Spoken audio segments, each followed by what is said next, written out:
Oi, gente. Parece que todo dia eu estou trazendo para vocês um novo escândalo envolvendo o governo Bolsonaro. Nós nem começamos a resolver o escândalo do MEC, a CPI ainda não foi implementada, e nós já temos o escândalo trazido pela Folha de São Paulo, que uma empreiteira que usa uma firma de fachada fez reuniões sem ata com o ministro do governo Bolsonaro e com Davi Alcolumbre. E essa empresa que usa empresa de fachada, está dominando as licitações no governo Bolsonaro, né? E ela não tinha nenhuma tradição de asfaltamento fora do estado dela. Mas ela já conseguiu liberação de mais de 80 milhões de reais, já recebeu, e está para receber mais de 600 milhões de reais nas licitações que venceu. Sendo que muitas vezes ela venceu essa licitação concorrendo sozinha, sem nenhuma concorrência, e quando tinha uma outra empresa concorrendo, muitas vezes a outra empresa era uma empresa de fachada, era uma empresa cujo dono é um dos irmãos do sócio da empresa Engelfort.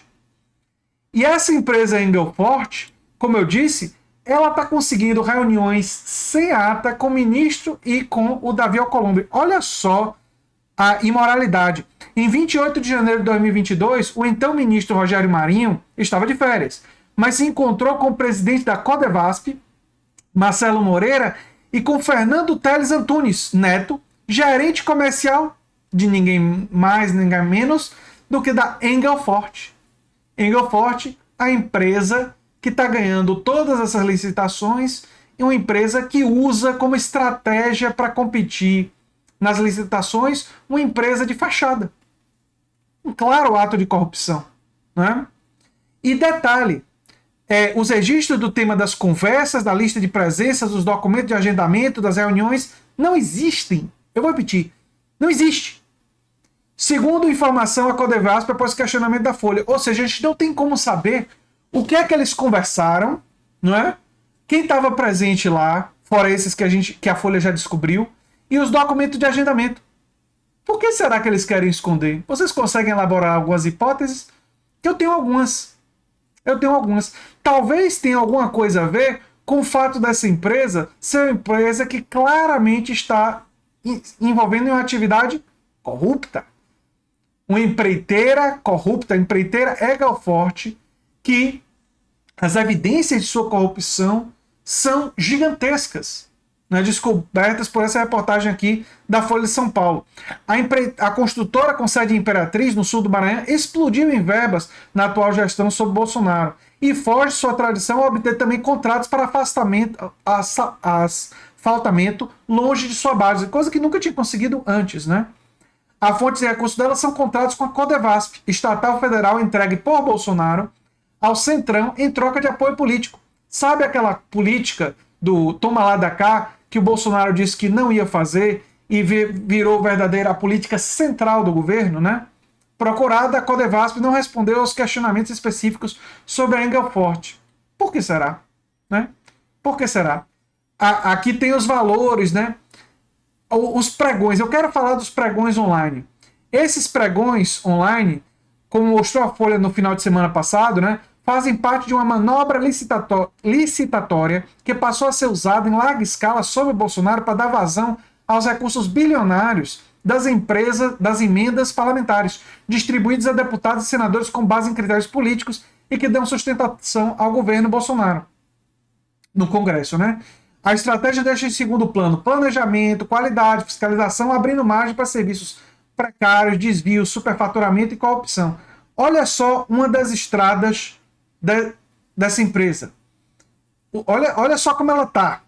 Anel viário da Imperatriz, obra da Codevasp realizada pela Engelfort, ao custo de 3,8 milhões de reais. A via já teve que passar por reforma e possui buracos enormes que colocam em risco a segurança de condutores e moradores. Né? E falando sobre a Engelfort, ela foi a única empreiteira que participou de todas as licitações no Distrito Federal e nos 15 estados abrangidos pela Codevasp. A empreiteira ganhou 53 concorrências, ou mais da metade dos pregões. E olha só, o desempenho mais expressivo foi em Minas Gerais, tendo conquistado 28 de 42 licitações na modalidade de asfalto. Apesar do setor de construção pesada tem mais de 200 empresas em Minas Gerais. Em 10 dos 21 pregões para serviços com bloquetes de concreto, a Engelfort concorreu sozinha e levou os contratos. E no outro, era a empresa de fachada.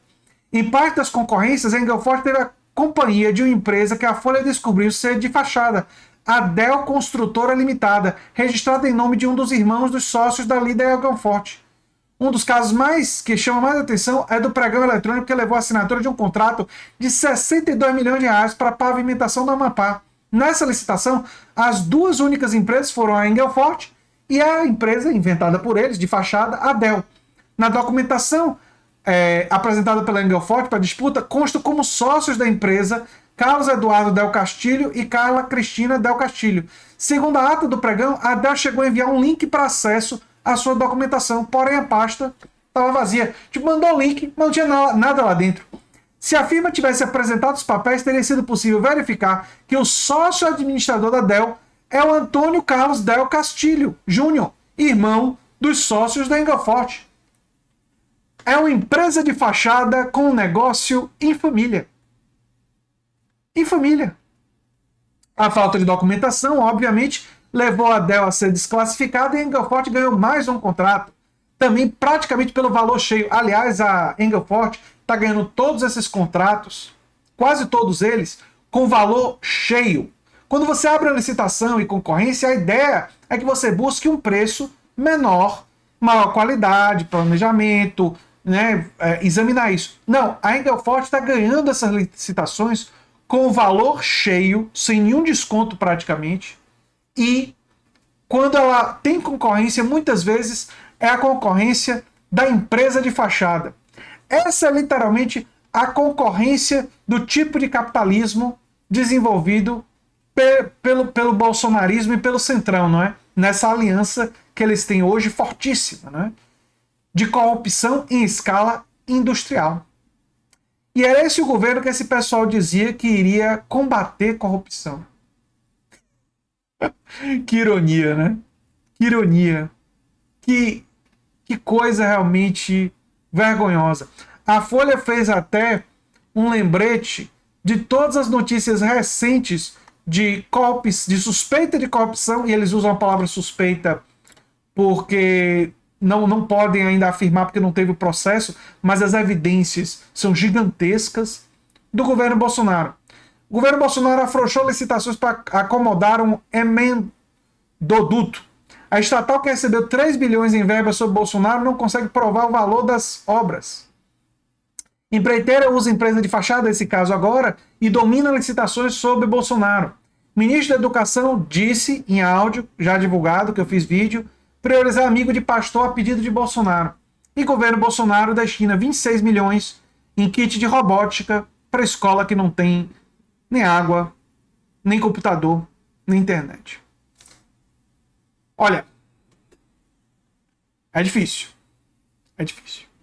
Mas é necessário divulgar essas informações, esses vídeos, para a gente mostrar para as pessoas que esse governo pode ser muitas coisas. Pode ser um governo sem compromisso com a questão ambiental, isso sem dúvida. É um governo com compromisso com a destruição do meio ambiente. É um governo que durante a pandemia teve o compromisso de infectar mais gente, porque fez aglomerações sem máscara. Agora, esse governo não promoveu nenhum combate à corrupção. Muito pelo contrário. Esse foi um governo que estimulou a corrupção em uma escala realmente gigantesca. E isso está absolutamente evidente. Absolutamente evidente. As evidências para isso são abundantes. Mas tem alguns que, lamentavelmente, ainda querem negar, né? Provavelmente porque estão em um grupo de WhatsApp que acreditam em tudo que é dito por ali. Lamentável. Eu sou André Teixeira Jacobino, o canal Nova Máquina do Tempo, e a gente se vê em breve em outro vídeo. Tchau, tchau, gente. As reportagens estão para vocês terem todos os detalhes no comentário fixado. Tchau, tchau.